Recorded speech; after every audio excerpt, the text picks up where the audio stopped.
Today we're going to talk about human geography. You will also be emailed 4 questions that you will, after you listen to the lecture and read the section, you will answer and then send it back to me. Okay.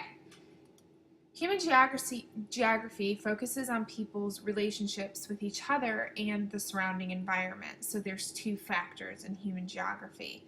There are 2 major themes: human-environment interaction and movement. Humans adapt to their surroundings. Humans have always adapted to their environment, finding food, dressing to suit the weather, build structures for homes, dams, bridges, and tunnels. How do you interact with your environment on a daily basis? I know every morning I get up and I watch the news so I can see the weather so I know how to dress. Also, if we have an especially cold winter, I always have to scrape the ice off of my car before I can head out to work in the morning. So we adapt ourselves to our surroundings. Here you have a man who has bundled up, or probably a woman because she has a purse, and she's in the middle of a blizzard and she's doing everything that she can to keep the cold away from her. This is a really good example of how we also adapt to our surroundings. This is some engineers in the process of making a tunnel. Humans affect the environment, and we all definitely know this. Humans depend on a healthy environment for survival, but sometimes when we try to adapt to our environment, we change or damage it for the worse. Getting fossil fuels such as coal, oil, and natural gas have a strong impact on the environment. And these are things that we are experiencing today. They contribute to unclean air, and they also contribute to global warming. You can also think about how fossil fuels are transported and how this affects the environment. Think about oil spills that happen when they're getting the oil from the rigs out in the ocean and they're bringing them back. So that also affects the environment. Here you have a picture of an oil spill, and then this is another way that we affect the environment is deforestation, just cutting down massive amounts of trees. Preserving and restoring. Humans can also have a positive effect on their environment, and some people do recognize that we are here to take care of our environment, and we will not be able to survive as a human race if we don't take care of the environment.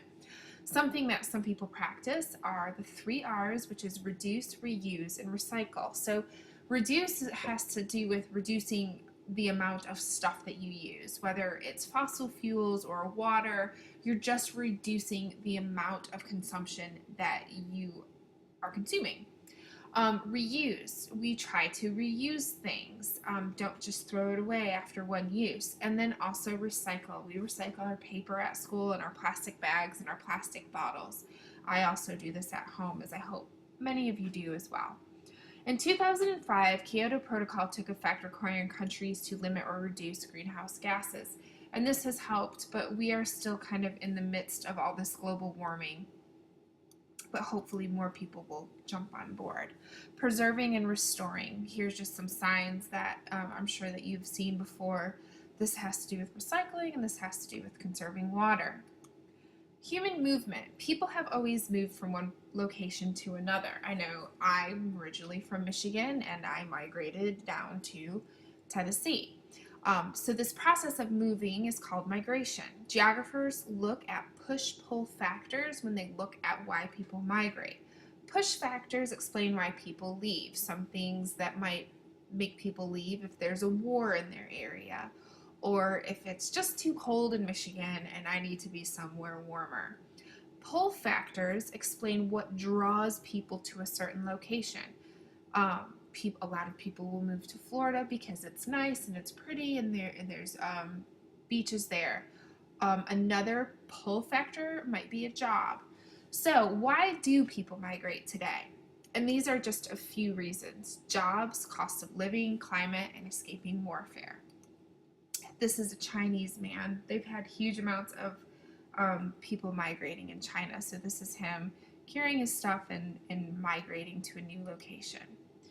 Humans spread ideas and information. When people migrate, they bring with them food, music, language, technology, and other aspects of their culture. They might not even have the stuff from their house, but when people migrate to different locations, they always bring their culture with them. You'll hear me say that many times um, during social studies. The cultures of immigrants and those people living in the places that they migrate to may change. They're going to affect one another. Think about all the people who have migrated from Mexico, and now it's not uncommon to have huge sections of American cities that have huge Hispanic cultures, and now it's encouraged for a lot of people to learn not only English but Spanish as well. Today, culture change does not only rely on human movement, but technology such as TV and the internet spreads information and ideas much faster. And then this is just my picture of how the internet and television do connect us. Hope you enjoyed human geography. Don't forget to write down any questions you might have about the lecture, and also don't forget to answer your questions. See you tomorrow.